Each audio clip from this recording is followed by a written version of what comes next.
y las víctimas que tendrían que sobrevivir en una Venezuela devastada por un bloqueo prolongadísimo en el tiempo.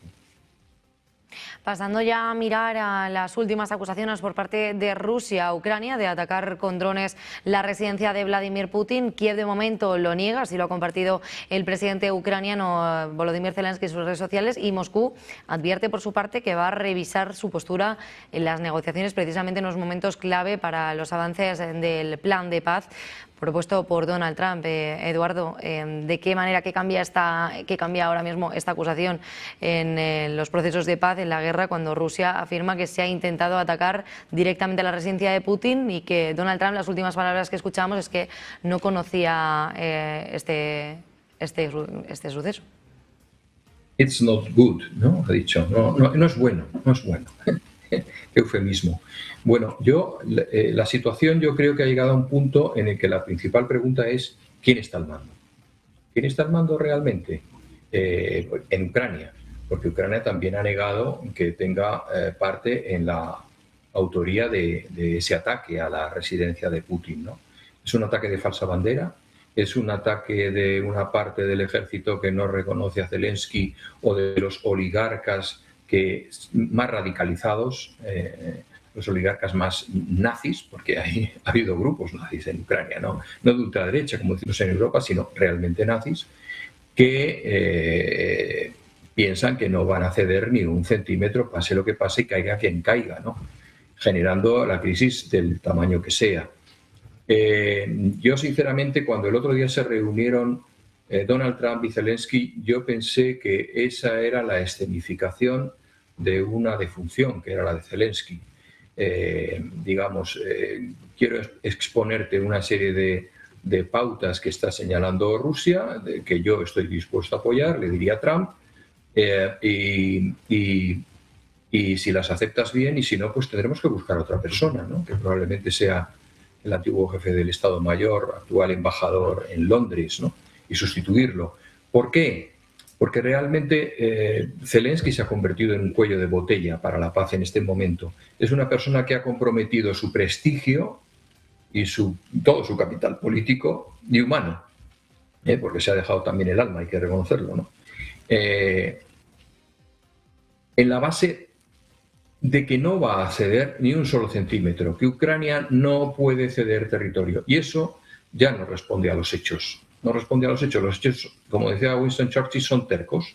Son tercos y las cosas están como están. Han ocupado una gran parte del territorio del Donbass, de Donetsk, pues todo, absolutamente todo. Amenazan con convertir a Ucrania en un estado fallido, conquistando Odessa, que está ahí a un camino.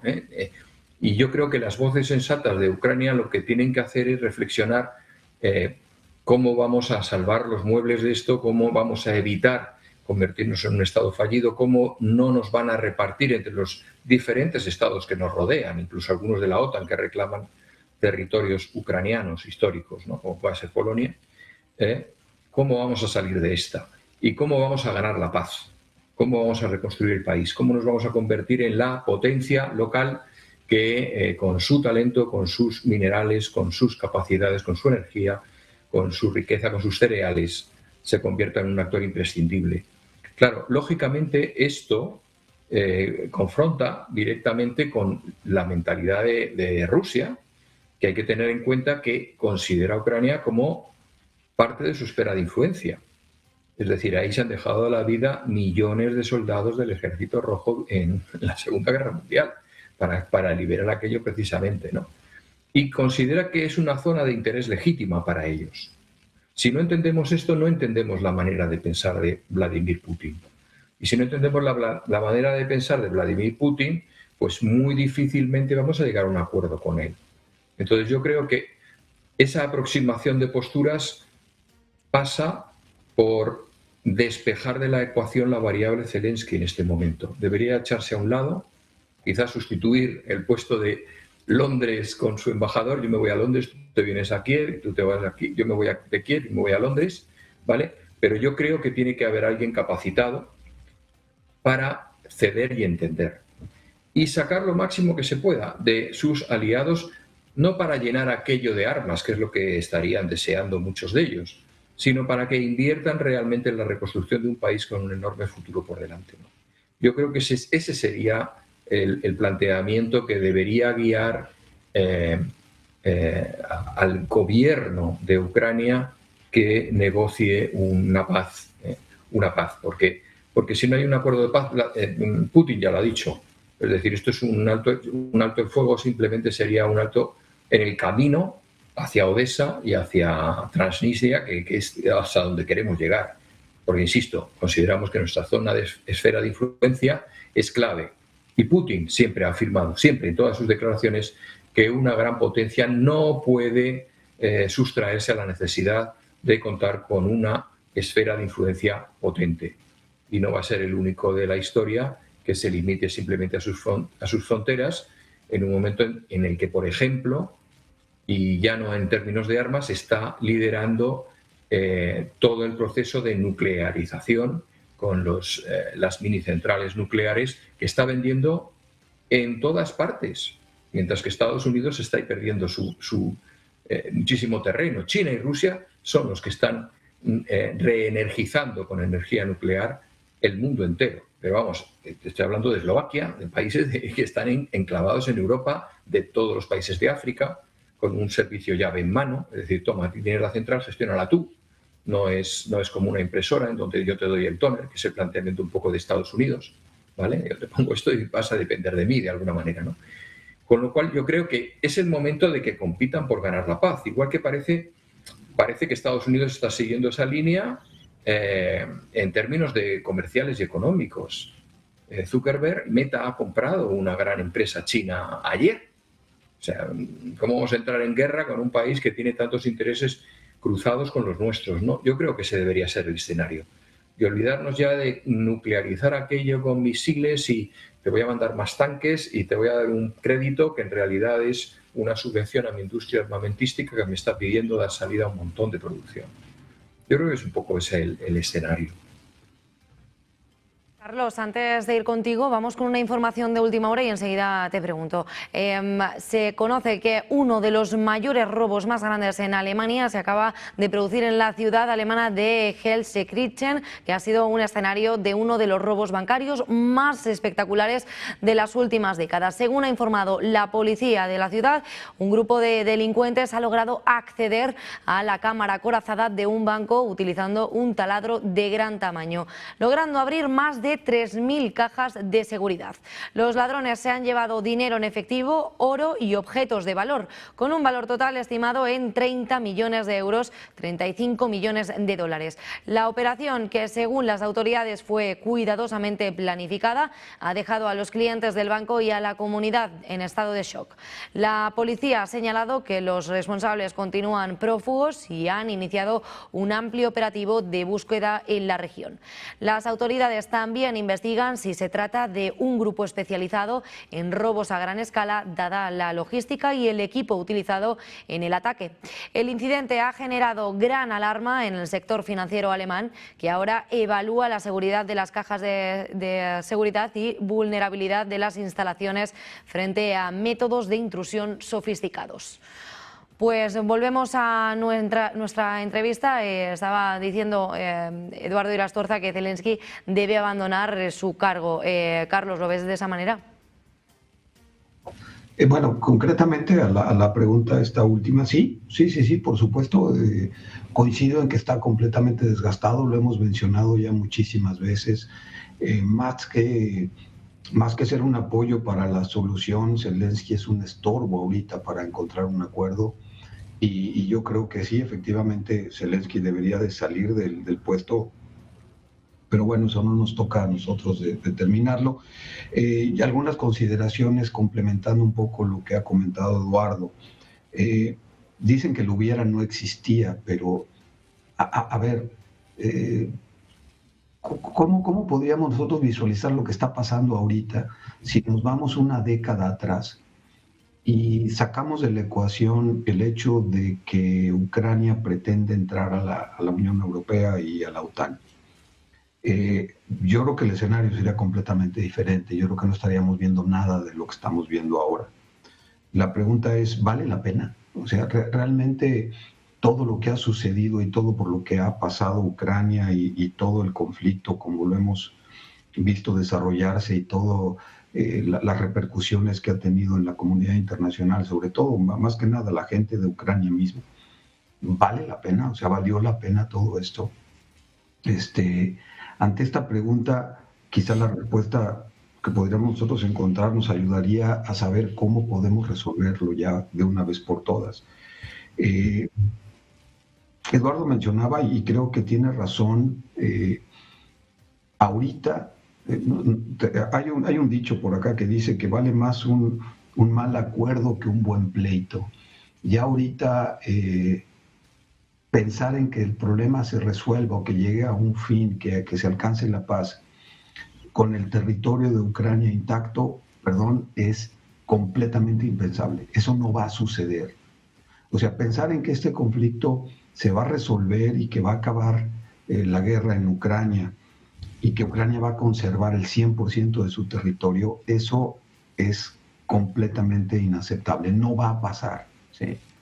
Entonces, si esa paz no se va a alcanzar de esa manera, ¿cuál es la otra opción? Pues la otra opción es que el conflicto continúe y que entonces se llegue a un escalamiento aún mayor todavía, y entonces Ucrania no solamente va a perder la región del Donbass, sino y Putin no pensaba esto antes, pero ahora sí está pensando en, pues podemos llegar perfectamente bien hasta Odessa sin mayor problema, y a lo mejor no para ahí. Entonces, resolver el conflicto ahorita con una pérdida, no sé, una pérdida de un porcentaje del 10, del 15%, del 20%, no sé cuánto represente la región del Donbass, de toda la extensión de Ucrania. Pensar en resolverlo perdiendo esa zona, a lo mejor es la mejor opción en este momento. Ahora, el plan de paz del señor Trump sí involucra el que Ucrania pierda territorio, todos lo sabemos, ahí está por escrito y todos lo sabemos.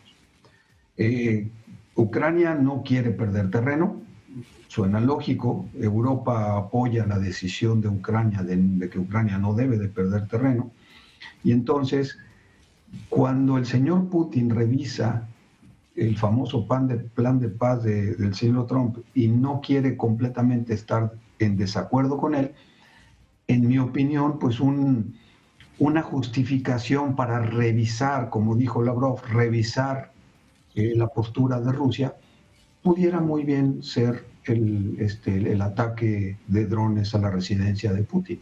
En otras palabras, yo no apostaría a que el ataque de drones fue hecho por Ucrania. Pudiera muy bien ser un montaje para darle a Rusia el pretexto ideal para decir, ¿sabes qué? Tengo que revisar cuáles son todas las opciones porque a lo mejor ya no voy a aceptar lo que habíamos dicho que aceptaríamos en un principio. Ese es el escenario que yo creo que despliega el ataque de drones a la residencia de Putin, y desgraciadamente, para fines prácticos, y lo que sí es un hecho y está fuera de especulación, es que esto lo que hace es complicar aún más todavía el conflicto, alejándolo más de una posible solución.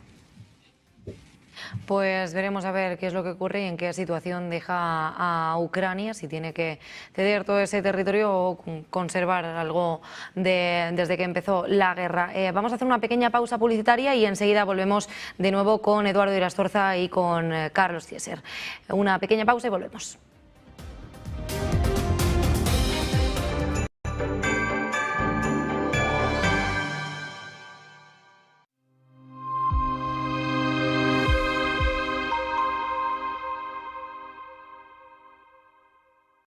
Quiero desear a todos los seguidores del canal Negocios Televisión una muy feliz Navidad y todo lo mejor para el año nuevo 2026. Si Dios quiere, con el año nuevo volveré al canal.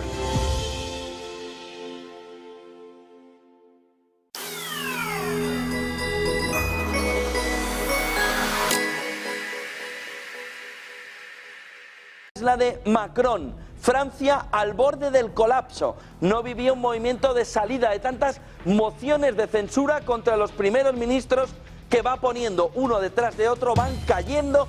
No, es que Europa crece.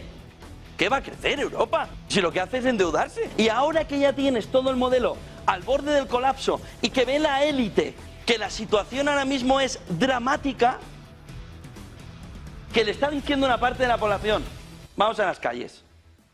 Vamos a las calles. ¿Qué es lo que ya definitivamente termina por controlarlos a todos, por observarlos a todos, por tenerlos a todos en el punto de mira? El anillo de Sauron en el entorno europeo, el euro digital. A partir de aquí, se finí. El gobierno de turno le está diciendo: vivimos mejor que nunca. Dicen: vivirás tú, que estás en tu palacio, pero no nos tomes el pelo. Es que el presidente del gobierno gana poco dinero, los cojones. Gana un dineral, porque si gana 90.000, 100.000 euros, más un chalet de 15.000 euros, más el Falcon cuando quiere, más un helicóptero, más para ir a Benicàssim, más las vacaciones en Marruecos, ¿cuánto gana la casta política? Y encima se ríen de nosotros, que gana poco el presidente del gobierno. ¡Los cojones! ¿Cómo que gana poco? No se puede rescatar, y España, que va por el mismo camino, tirando de gasto público, de inmigración y de fondos europeos, con lo que después nos vamos a encontrar con un gigantesco agujero fiscal todavía mayor al que ya existe. ¿Qué es lo que sabemos? Lo que sabemos es que eso no se puede rescatar. Grecia se podía rescatar, Francia no se puede rescatar, España tampoco. Un año más aprovechamos la oportunidad para darle las gracias desde Urbanitae a nuestros amigos de Negocios TV y sobre todo desearos unas felices Navidades y un próspero año nuevo.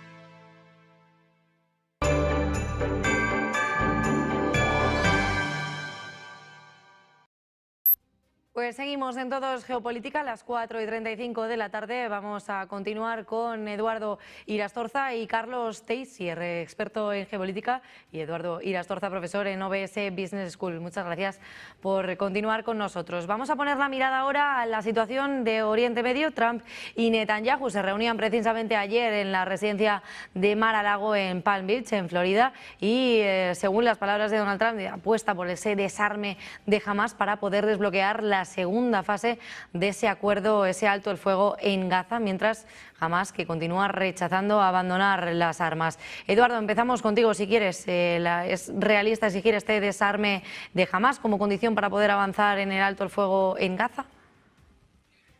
Hay un problema, independientemente de la voluntad que se tenga de que se desarme o no se desarme, y es que Israel, sus fuerzas militares, sus servicios secretos descabezaron a Hamás. Descabezaron a Hamás, con lo cual ahora, ¿con quién me voy a entender? Uno me puede decir una cosa y otro me puede decir otra. Si los que conocen bien el mundo árabe, al cual pertenecen los palestinos, entienden que antes que la lealtad a unas siglas es la lealtad a tu clan. Y Hamás era un cuidadoso equilibrio de importantes clanes palestinos que colocaban a sus representantes en esa organización y en esa dirección. Eso ha quedado descabezado, con lo cual ahora pues yo creo que debe haber una auténtica lucha interna antes de que surja un primus inter pares y se imponga su decisión. Con lo cual, esto de vamos a desarmar a Hamás es simplemente vamos a poner otra vez la trituradora en marcha y avanzar y avanzar y avanzar hacia la frontera de Egipto y a ver si los aceptan en algún recóndito rincón del Sinaí rodeado de tierra por todas partes y cara al mar, ¿no? Que ese es el sueño de Israel, reocupar Gaza, una acción que en su momento incluso en Netanyahu, que en aquel momento no era ni mucho menos el jefe de gobierno israelí, creo que era Ariel Sharon, pues se mostró en contra de ceder esa franja a los palestinos, ¿no? Hubo un auténtico revuelo.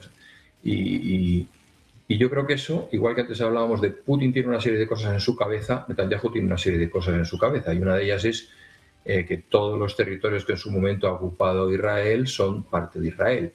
Hay decisiones como esta de desarmar a Hamás, lo cual es bastante más espectacular porque intervienen las fuerzas militares, pero en Cisjordania tenemos la ocupación continuada y continua de asentamientos, retirada de los territorios de la población palestina que lleva viviendo la Intemerata hace siglos, ¿no?